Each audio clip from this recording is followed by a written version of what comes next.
नमस्कार, मी प्रमिला झांबरे. तर आज असा मस्तपैकी मी साजूक तुपातला पदार्थ बनवणार आहे. एकदम छान जिभेवर ठेवताच विरघळणारा. तर इथं बघा 1 प्लेट रवा घेतलेला आहे मी. रवा चाळून घेतलाय. मोठा असू द्या, बारीक असू द्या. जे तुमच्याकडे रवा आहे ती तुम्ही घ्या. तर जेवढा रवा घेतलाय तेवढीच साखर मी बारीक करून घेतली आहे. पिठी साखर आहे ती. आणि 1 वाटी साजूक तूप आहे. तर हे तूप मी घरी बनवलेलं आहे आणि ज्यावेळेस आपण बाहेरून घेतो त्यावेळेस त्याचा कलर पिवळा दिसतो एकदम. तर ही मी घरी बनवलंय त्याच्यामुळे तसा एवढा कलर दिसणार नाही. आणि डालडा, तेल असं अजिबात मी ह्यात काही ओतलेलं नाही. तर आपल्याला अगोदर सुरुवातीला हे रवा भाजून घ्यायचा आहे. त्यासाठी मी कढईमध्ये रवा टाकून घेते. तर ह्या रव्यामध्ये मी थोडंसं तूप टाकून घेते. तर तूप मी वितळून घेतलेलं आहे. तर एक 4 चमचे तूप टाकते. तर हे सगळं तूप मी ह्याच्यासाठीच वापरणार आहे. पण भाजण्यासाठी मी थोडंसं टाकून घेतलेलं आहे अगोदर.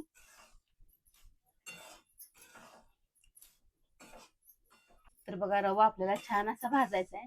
ज्यावेळेस आपण शिरा उपीटला रवा भाजतो तसा नाही भाजायचा. आपल्याला रव्याचे मस्तपैकी पदार्थ करायचे तर ती लालसर पण रवा होऊ द्यायचा नाही.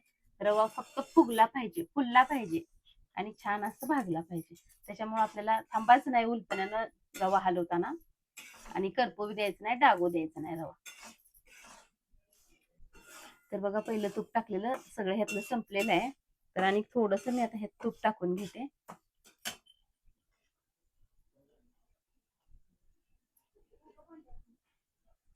जसं मगाशी तूप टाकले तसंच आता पण तूप टाकून घेतलेलं आहे. तर तूप छान असं मिक्स करते आणि 1 मिनिटभरच आपल्याला आता रवा भाजायचा, जास्त वेळ नाही भाजायचा. छान. तर बघा रवा छान असा फुललेला आहे. तर 1 मिनिटभरच मी आता गॅसवर ही सगळं तूप टाकलेलं आहे ना मिक्स करून घेणार आहे. तर बघा छान असा रवा भाजलाय आणि फुललाय पण.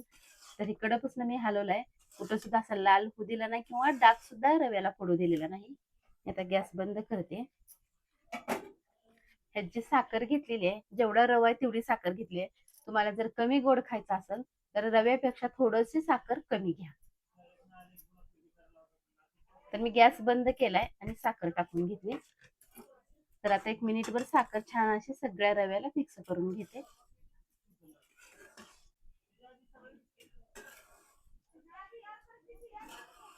तर बघा साखर छान अशी सगळ्या रव्यामध्ये मिक्स केलेली आहे. तर एक थंड होण्यासाठी मी 10 मिनिटात असंच ठेवते. तर बघा आता रवा छान असा थंड झालेला आहे आणि जी साखरेच्या गाठी आहेत त्या पण आता बारीक करून घेऊया. साखर पण आणि रवा पण. तर इथे मी मिक्सरचं भांड घेतलेलं आहे. मिक्सरच्या भांड्यामध्ये थोडासा रवा टाकून घेते. 2 उलटणी रवा घेतलेला आहे. ज्यावेळेस साखर बारीक केली त्यावेळेस मी विलायची त्याच्यासोबत बारीक केलेली आहे. आता इथे एक 4 चमचे मी तूप टाकून बारीक करून घेते रवा. तर आता असं 4-4 चमचे तूप टाकून आपल्याला हे अर्धी वाटी तूप पण सगळं संपवायचं आहे सगळ्या रव्यासाठी. तर आता ह्याला मी रवा पण मोठा आहे छान असा बारीक करून फिरवून घेते. तर बघा छान असा रवा पण बारीक झालाय आणि तूप साखर पण छान अशी मिक्स झाली. तर बघा आता ही कढईमध्ये जी रवा आहे ही सगळंच अशा पद्धतीने मी बारीक करून घेते. मिक्स रवा साखर छान असं सगळं मिक्स झालेलं आहे. तर आपण आता ही लाडू बांधायला घेऊया. तर किती छान वाटण मिश्रण किती छान झालेलं आहे बघा. आणि ह्याचा कलर पण छान आलेला आहे. तर थोडंसं तूप आणखी शिल्लक राहिलेलं आहे.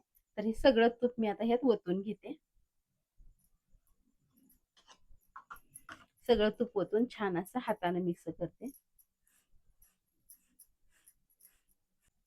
तर बघा छान असं सगळ्या रव्याला तूप लागलेलं आहे. तर आता मी लाडू वळायला घेते. तर लाडू आपल्याला कुठल्या आकारात बांधायचं त्या आकारात बांधू शकता तुम्ही. तर बघा छान असा चपटा मी पेड्याच्या आकाराचा मस्तपैकी लाडू बनवलाय. तर तुम्हाला जसं गोल कसे तुम्हाला आकार द्यायचे ते त्याच्या अंदाजाने तुम्ही लाडू बनवा. बघा अशा प्रकारे मी सगळे लाडू बांधून घेतलेत. हे थोडेसे चपट्या आकारात बांधलेत आणि ही माझ्या मुलीनं गोल आकारात बांधलेले आहेत. ह्याच्यावर बदाम ठेवले, ह्याच्यावर काही ठेवलेले नाही. तुम्हाला जर अजून ड्रायफ्रूट काजू, बदाम, पिस्ता ह्याचे तुकडे करून टाकायचे असतील तर तुकडे करून टाका. म्हातारा माणूस असू द्या किंवा लहान किंवा सगळ्यांनाच आवडतील अशा प्रकारे मस्तपैकी बिना पाकाचे, पाक केलेला नाही किंवा दूध आपण ओतलेलं नाही. फक्त तुपाचा वापर केलाय. जर अर्धा किलो रवा घेतला तर अर्धा किलो साखर घ्या. त्यासाठी एक 125 ग्राम तूप लागतंय. तर अशा प्रकारे आज मी छान लाडू बनवते. तुम्हीही करून बघा. माझा व्हिडिओ आवडला तर नक्कीच लाईक करा. चॅनलला सबस्क्राईब केलं नसेल तर चॅनलला सबस्क्राईब करून